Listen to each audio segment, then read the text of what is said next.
સાબરકાંઠામાં મુખ્યમંત્રી ભૂપેન્દ્ર પટેલે ઈડરના મુટેડી ખાતે પહોંચ્યા હતા, જ્યાં તેમણે ભગવાન યાજ્ઞવલ્કલ વેદ તત્વજ્ઞાન યોગાશ્રમ ટ્રસ્ટ દ્વારા નિર્મિત આધુનિક વૈદિક ગુરુકુલ સંકુલનું લોકાર્પણ કર્યું। Story report by Jitendra Solanki, Sabarkantha. ભગવાન યાજ્ઞવલ્ક વેદ તત્વજ્ઞાન યોગાશ્રમ ટ્રસ્ટ દ્વારા સંચાલિત વેદ સંસ્કૃત મહાવિદ્યાલય એ 250 વર્ષ જૂની વેદ પરંપરા અમે અમારા પરિવારે જાળવી રાખી હતી। એનું નૂતન સંકુલનું પ્રથમ શિલાન્યાસ જેને કહેવાય અને ઉદ્ઘોષ કહેવાય એ આપણે RSS સરસંઘ ચાલક મોહનજી ભાગવતે કર્યો હતો અને ભૂમિપૂજન પૂજ્ય સદાનંદ સરસ્વતીજી શંકરાચાર્યજીએ કર્યું હતું। એનું ઉદ્ઘાટન જે આજે થયું છે એ બહુ પ્રશંસનીય છે। ગુજરાતની 46 પાઠશાળાઓ છે, એમાંથી આ એક અદ્વિતીય અને બહુ આગળ પડતી પાઠશાળા છે અને અત્યારે બહુ નૂતન સંકુલમાં 110 વિદ્યાર્થીઓ ભણે છે અને ભવિષ્યમાં સંખ્યા એની વધશે।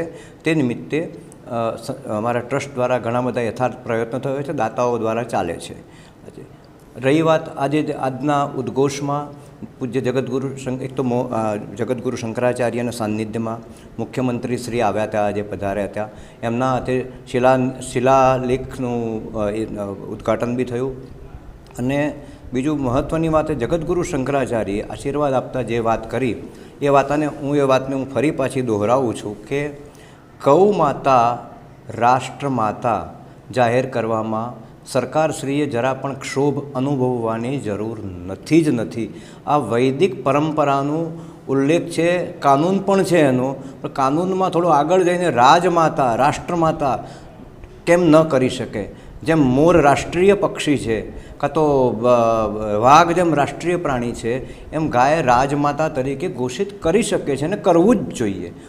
અને સરકારશ્રીએ આમાં ગુજરાત સરકારે પ્રથમ એમાં એ કરવું જોઈએ, પ્રથમ પગલું લેવું જોઈએ અને પ્રથમ ચીલો પાડવો જોઈએ। ધીમે ધીમે બધા રાજ્યોમાં પણ થશે।